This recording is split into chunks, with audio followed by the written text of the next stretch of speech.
오늘 말씀은 저와 여러분들에게 주시는 말씀은 신약 성경 마태복음 22장 1절에서 14절까지 말씀입니다.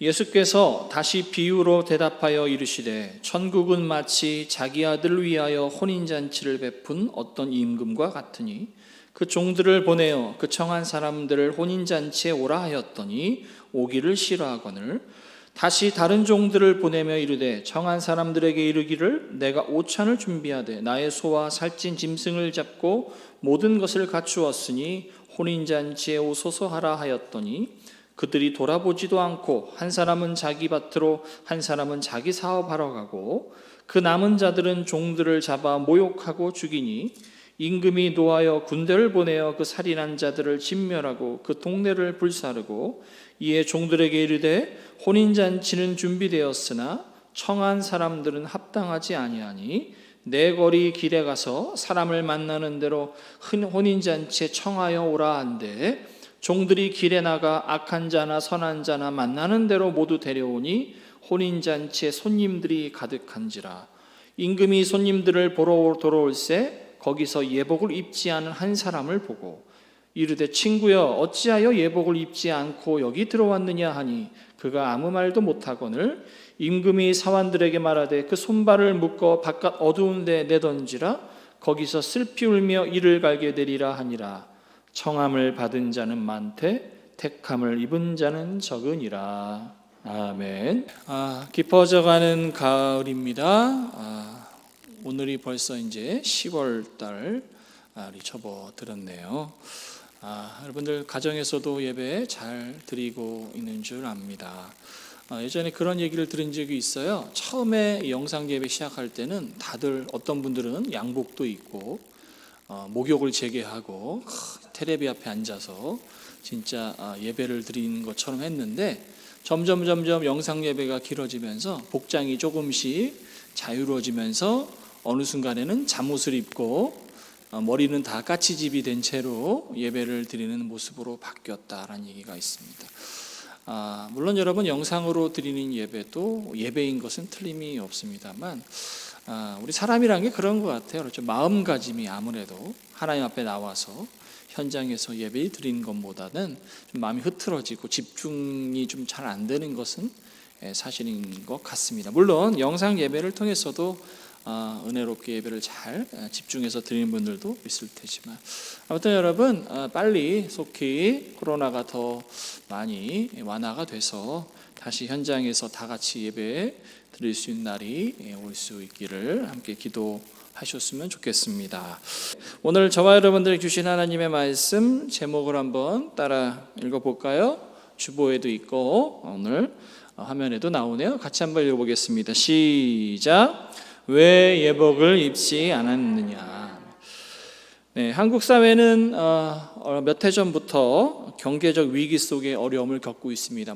비단 우리 대한민국뿐만 아니라 전 세계적으로 지금 경제적 위기 속에 있죠. 거기에 더불어서 코로나 사태가 확산이 되면서 이 경제적 위기는 더 심화되고 있습니다. 특히 이 경제적 위기가 찾아오게 되면 가장 먼저 찾아오는 것이 바로 실업률은 올라가고 취업률은 떨어진다라고 하는 것입니다. 최근 한국경제연구원이 전국 4년제 대학 재학생과 졸업생 4,153명을 대상으로 조사를 했는데요. 2020년도 대학생 취업 인식도 조사를 했는데 올해 2020년도 대학생들 졸업생 예상 취업률이 44.5%로 조사가 됐다라고 합니다. 예전에 2014년부터 2018년 동안 5년 동안 이 전국 4년제 대학 졸업생들의 실제 취업률이 62에서 64% 정도였다고 해요. 좀 쉽게 설명드리면 10명이 졸업을 하면 6명은 취직이 됐다라는 것입니다. 그런데 올해 전망은 44% 정도라고 하니까 완전 뒤바뀌었죠. 졸업하는 대학생, 우리 청년들 10명 중에 4명만이 취직을 하고 6명은 백수로 살아야 한다는 것이죠. 참 우려스러운 수치가 아닐 수 없습니다. 절반 이상 되는 사람들이 집에서 일 없이 놀아야 된다는 것이죠. 가뜩이나 어려운 취업의 문은 더 어려워질 것으로 예상이 되고 있습니다. 그래서 참 현실적으로 많은 청년들이, 우리 젊은이들이 절망 속에 빠져 있습니다. 빨리 코로나도 그리고 경제도 안정이 되기를 기도해 봅니다. 그래서 어떻게 보면 이 취업 전쟁이라는 말을 넘어서 취업 지옥이라는 말이 나올 정도로 정말 취업을 하는 그 문이 점점 더 좁아지고 있죠. 결국에는 우리가 이런 어려운 취업 난 속에서도 취업을 하려면 그 자신을 고용하려는 고용주의 어떻게든지 그 기준에 원하는 것에 맞춰야만 사실은 취직을 할 수가 있겠죠. 참 쉬운 일은 아닐 것입니다. 자, 그런 와중에 한 지방에 어떤 주점에서 아르바이트 구인 광고를 했는데 참 재미가 있어서 여러분들에게 하나 소개를 해드리려고 합니다. 수원에 있는 실제로 한 주점에서 알바생을 구하는 공고문을 가게 앞에다가 크게 붙여놨는데요. 한번 영상을 하나 보여주시죠. 네, 여기 보시면 이렇게 진짜 이렇게 가게 앞에다가 구인란을 붙여놨어요. 여기 보시면 아래와 같이 함께 일할 가족을 모집합니다라고 하는데 가만히 보시면 한쪽에는 남자, 한쪽에는 여자, 조건이 좀 달라요. 뽑는데 보시면 여자 같은 경우에는 여러분 보실 때는 오른편이네. 여자 같은 경우는 면접만 보면 돼요. 면접 끝입니다. 근데 남자 알바생 같은 경우에는 6차까지 시험을 통과를 해야 되는데 1차는 영어 시험을 통과해야 되고 2차는 경영학을 배운 사람이어야 하고 세 번째는 수리 영역에 아주 좀 실력이 있어야 되고 4차는 철인 3조 경기를 통과해야 된다라고 해요. 자, 5차는 적성 검사를 마쳐야 되고 그제서야 6차 면접을 볼 수 있다는 겁니다. 이 말은 뭘까요, 여러분? 맞습니다. 네. 남자 직원은 안 뽑겠다는 얘기예요. 그렇죠? 오직 여자 직원만 뽑겠다는 아주 사장님의 투철한 아주 확고한 의지가 보이는 광고다라고 할 수가 있겠습니다. 참 재미있죠. 자, 오늘 우리가 살펴본 마태복음 본문을 살펴보면 다시 화면을 바꿔주시고 네, 오늘 본문의 이야기는 예수님의 비유 이야기를 다루고 있습니다. 오늘 마태복음 22장에 있는 내용은 1절에서 14절까지의 내용은 임금의 혼인잔치라고 흔히 불리는 제목으로 불리는 예수님의 비유 이야기입니다.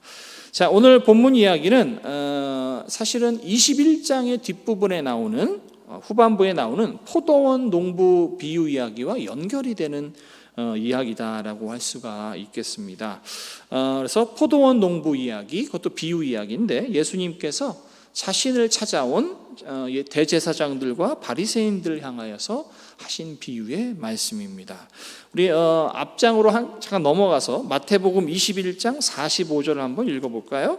마태복음 21장 45절 다 같이 시작. 제사장들과 바리새인들이 예수의 비유를 듣고 자기들을 가리켜 말씀하신 줄을 알고, 자, 그래서 21장 뒷부분에 나오는 포도원 농부의 이야기는 대제사장과 바리새인들을 향하신 예수님의 비유의 말씀입니다. 자, 그리고 나서 이제 오늘 본문으로 이어지게 되는데 오늘 본문 1절에 보면 예수께서 다시 비유로 대답하여 이르시되, 다시, 그래서 22장 1절 14절에 있는 본문도 누구를 향한 말씀인가 하니 앞서 말씀드린 대제사장들과 바리새인들을 향하여 하신 비유의 말씀이다 라고 이렇게 말할 수가 있겠습니다. 자, 먼저 우리가 21장 후반부에 나오는 포도원 농부의 비유를 여러분들에게 잠깐 소개를 좀 해드리겠습니다. 이 포도원 농부 이야기는 이렇습니다. 어느 마을에 큰 포도원을 가지고 있는 주인이 있었는데 어느 날 잠시 타국으로 갈 일이 생겨서 타국으로 간 사이에 이 포도원을 잘 운영할 농부들을 모집하고 그 농부들을 고용하게 됩니다. 그래서 농부들에게 잠시 포도원을 맡기게 되죠. 자, 타국으로 떠난 이 포도원 주인은 농부들이 포도원을 잘 관리하고 있나 궁금해서 자신의 종들을 포도원으로 보내게 되어지게 되죠. 그런데 이 포도원을 둘러보기에 찾아온 이 종들을 이 농부들이 잡아서 죽입니다. 그리고 이 소식을 접한 이 포도원 주인이 이 농부들이 괘씸하네. 그럼 내 아들을 한번 보내봐야 되겠다. 그래서 이 포도원 주인의 아들을 다시 그 포도원으로 보내게 되어지게 되죠. 설마 내 아들인데 어떻게 하지 못하겠지? 라는 마음이 있었던 것 같아요. 그런데 이 농부들은 이 아들마저도, 포도원 주인의 아들마저도 죽이게 됩니다. 참 끔찍한 일이죠.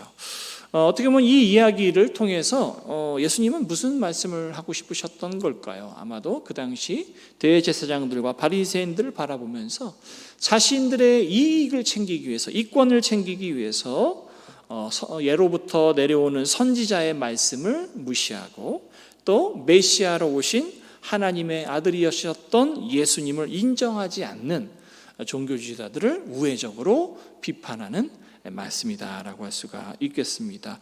그래서 이 나중에 이 포도원 농부 이야기의 결말은 어떻을까요? 예수님께서 대제사장과 종교주의자들이 이렇게 질문을 하세요. 자, 만약에 이런 상황이 벌어졌다면 나중에 저 타국에 갔었던 주인이 돌아오게 되면 그 농부들은 어떻게 될 것 같으냐라고 물어봅니다. 자, 그랬더니 대제사장과 바리새인들이 뭐라고 대답해요? 물론 가만히 안 있겠죠. 그들을 벌하고 그들도 똑같이 아마 심판을 받게 될 것입니다 라고 이야기를 하게 되죠. 자, 그래서 이 포도원 농부 이야기를, 이 비유를 가만히 우리가 분석을 해보면 포도원은 뭘 상징하는 거냐면 천국을 뜻하는 것일 테고, 포도원 주인은 누구를? 하나님을 뜻하는 것일 것이고, 농부들은 누구일까요? 포도원을 맡긴 농부는 바로 대제사장과 바리새인 유대인들을 뜻하는 것일 것입니다. 그리고 하나님 주인이 보낸 종들은 선지자나 예언자들을 뜻하는 것일 것이고, 마지막으로 상속자 아들은 바로 예수님을 뜻하는 것일 것입니다. 자, 이 이야기에 이어서 이제 바로 22장에 보면 이제 이어서 바로 또 예수님께서 비유의 이야기를 또 하나 들려주십니다. 임금님의 혼인잔치라는 이야기를 들려주시게 되는데요. 자, 이야기의 전체적인 줄기도 여러분들에게 이야기해드리면, 자, 어느 마을에 한 임금이 살았는데 그 임금이 자기 아들의 결혼식이 잡히고 날짜가 잡히면서 주변에 있는 측근들에게 내 아들 결혼식에 와 주십시오라고 초청장을 다 보내게 됩니다.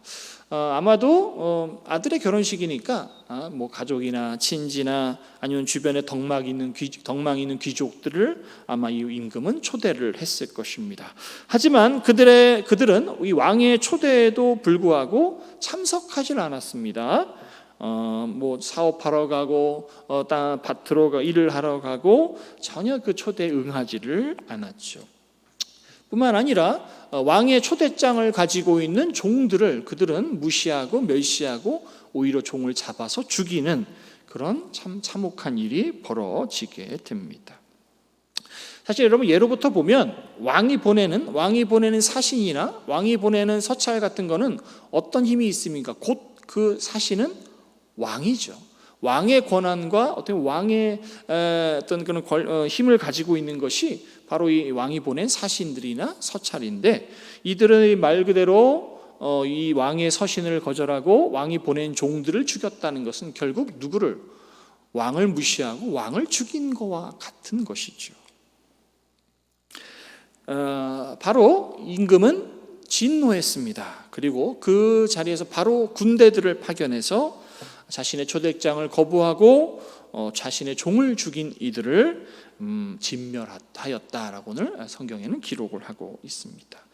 자, 어떻게 보면 초청장을 많이 발송을 하고 잔치는 아주 화려하고 아주 풍성하게 준비를 했는데 손님이 없습니다. 하객들이 없어요. 자, 그래서 임금은 머릿속으로 하나의 묘안을 짜냅니다.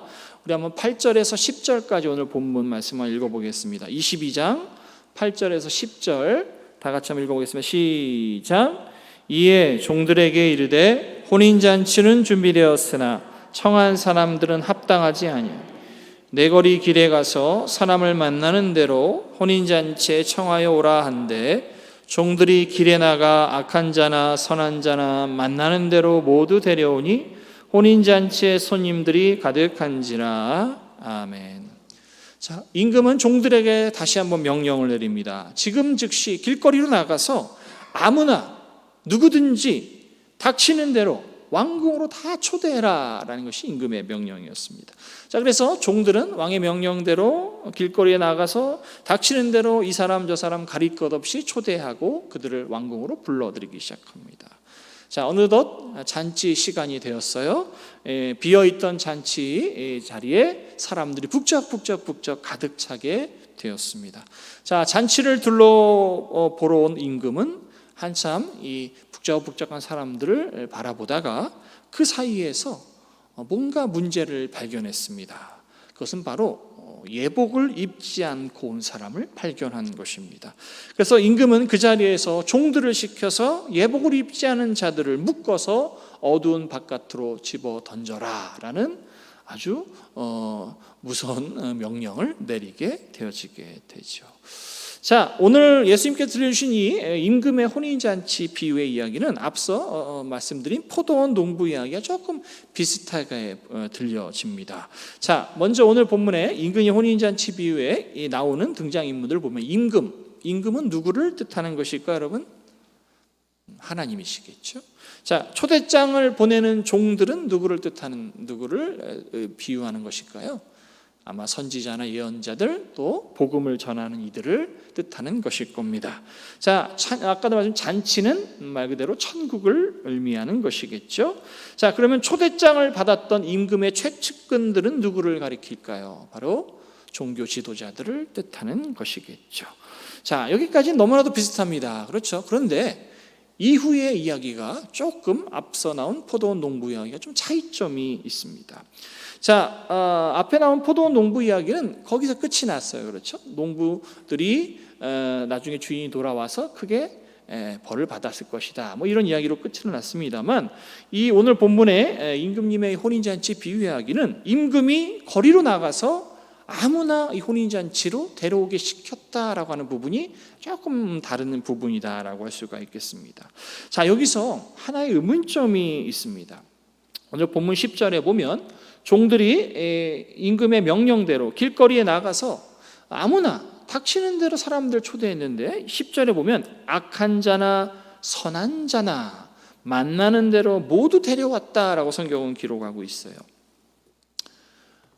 아무리 임금의 잔치에 손님이 없기로서니 여러분, 나쁜 악한 사람들, 선한 사람들은 당연히 와도 되지만 악한 사람들까지 굳이 데려올 필요가 있었느냐라는 것입니다. 자, 우리가 이 이야기는 비유니까 다시 한번 풀이해서 얘기하면, 자, 잔치는 천국이라고 말씀드렸죠. 자, 천국에 어떻게 선한 자와 악한 자, 선한 자는 천국에 당연히 들어가는 거겠지만 어떻게 악한 자들까지도 잔치에 들어올 수가 있느냐라는 문제입니다. 여러분, 어떻게 생각하십니까? 자, 우리가 이야기를 풀이할 때는 이런 생각을 해볼 필요, 이 이야기를 누구에게 들려주고 계신가에 일단 집중을 한번 해볼 필요가 있어요. 자, 오늘 이 비유 이야기는 누구에게 들려주는 이야기냐면 대제사장들과 바리새인들을 겨냥해서 하시는 말씀입니다. 그렇죠? 자, 그러니까 말 그대로 오늘 본문에 종들이 불러온 선한 자나 악한 자나 이 기준은 누가 생각할 때, 대제사장들과 바리새인들이 생각할 때 선한 자와 악한 자라는 기준을 가지고 있다는 겁니다.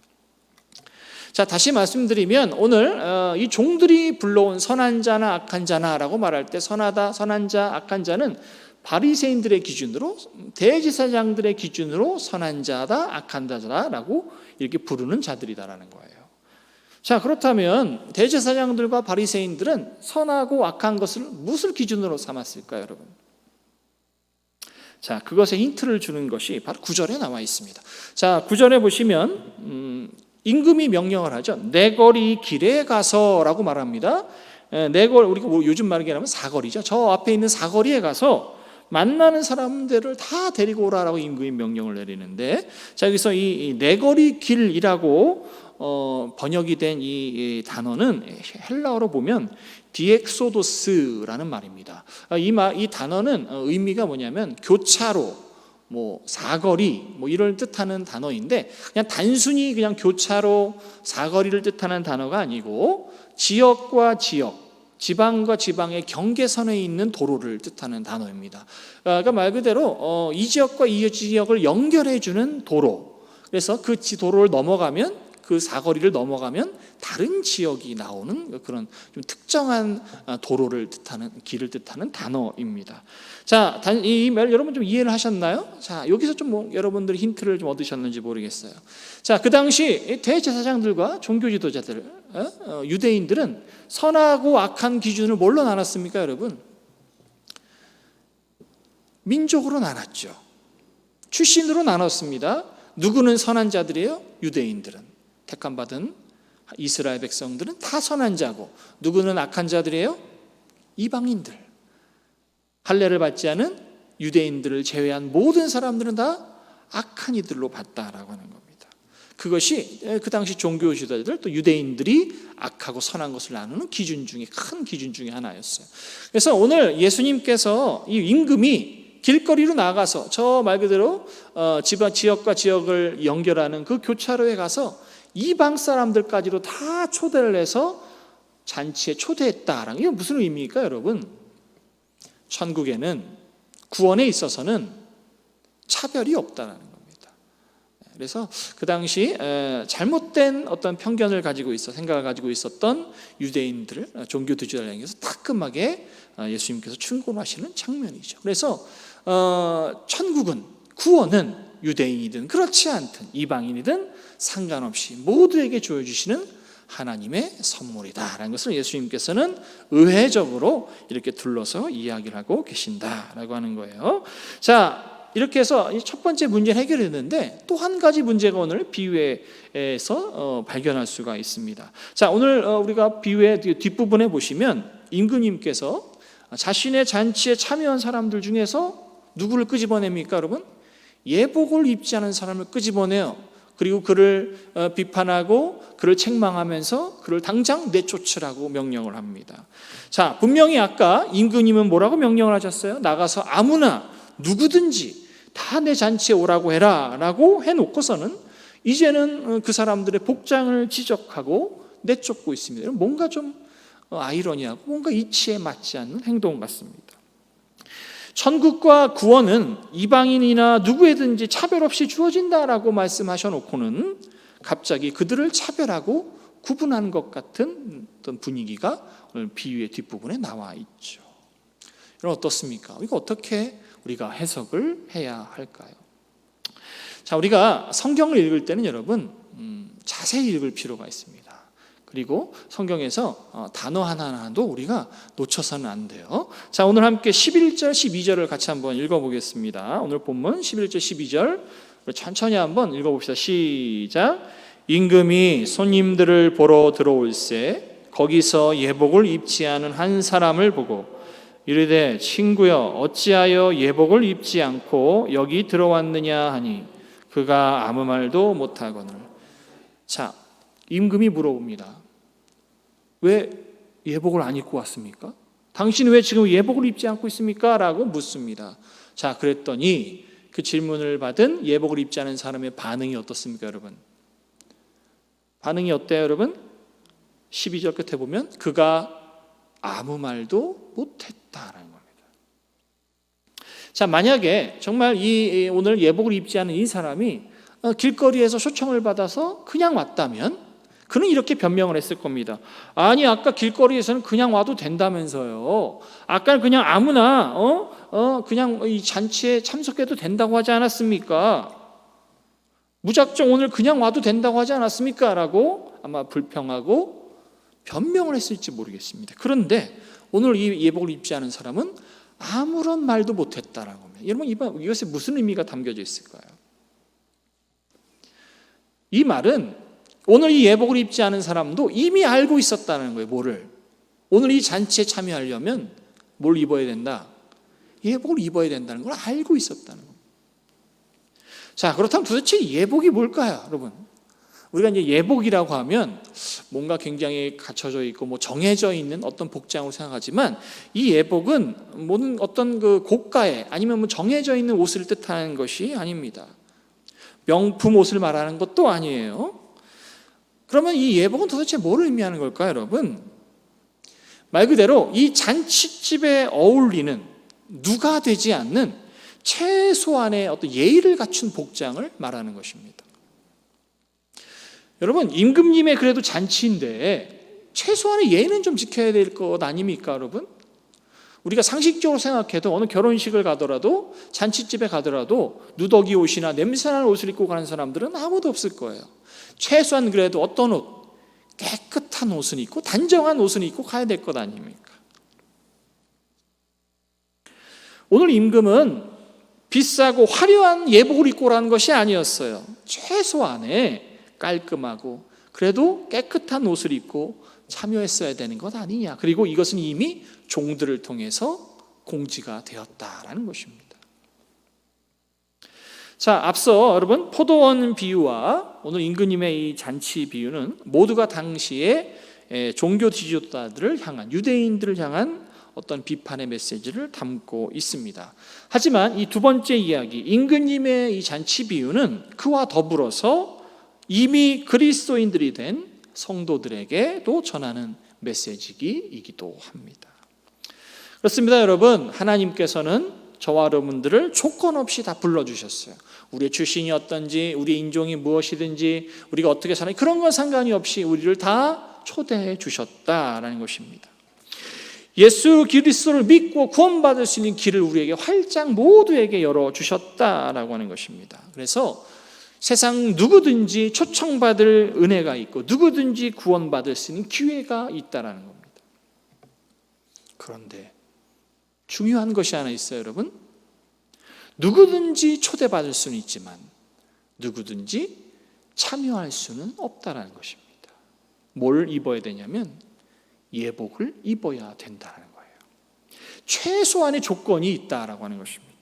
결국 여러분, 천국에 들어가기 위해서는, 구원을 받기 위해서는, 혼인잔치에 들어가기 위해서는 출신이나 직업 같은 뭐 인간적인 요건과 기준이 아니라 임금이 제시한, 하나님이 원하시는 최소한의 기준, 예복이 있어야만 들어갈 수 있다는 것입니다.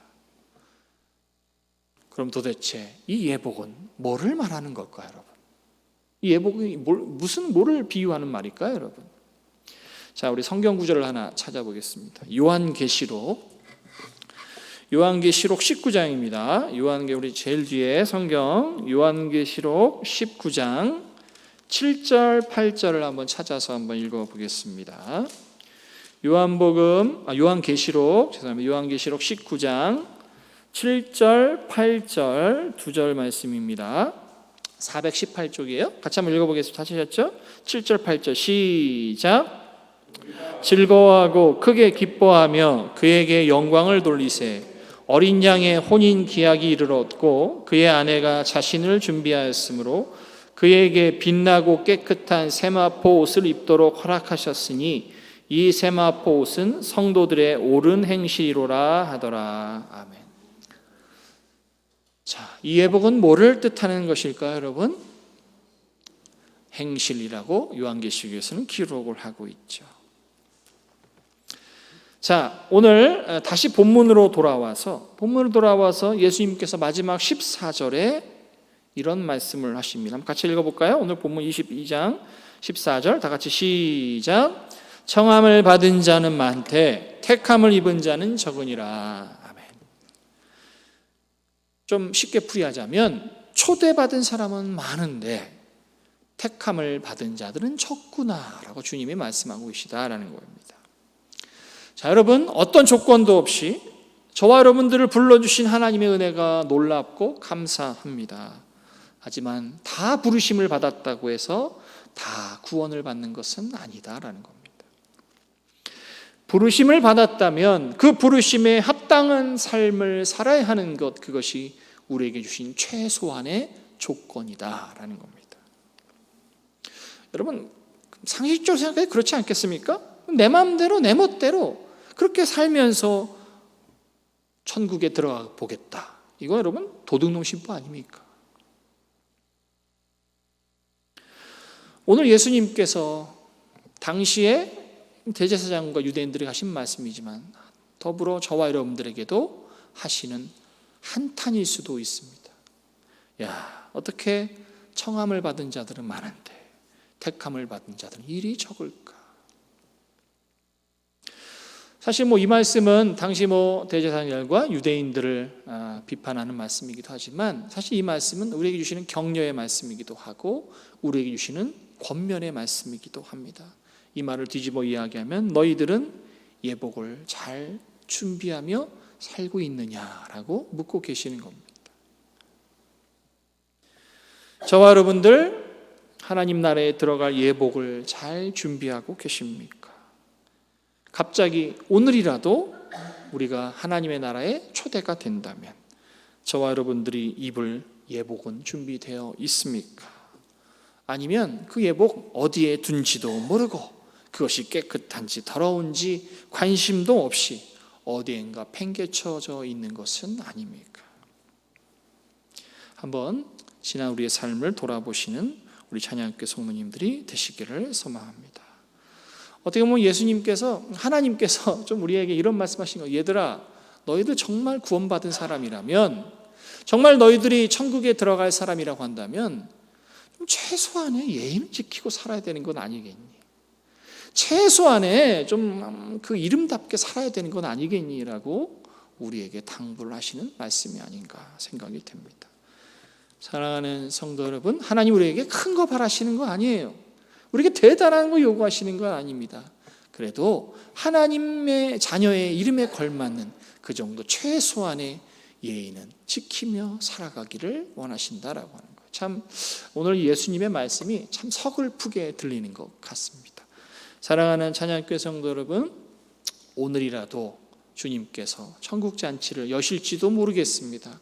여러분들의 예복은 잘 준비되어 있습니까? 아니면 저 장로 깊숙이 어디인지도 모르게 먼지만 풀풀 쌓여서 때가 지륵지륵 껴가지고 나중에 꺼내서 입지도 못할 만큼 그렇게 썩어져 가고 있는 것은 아닌지 한번 우리들의 신앙생활을 한번 돌아보시는 우리 찬양교회 성도님들이 되시기를 주님의 이름으로 간절히 소망합니다.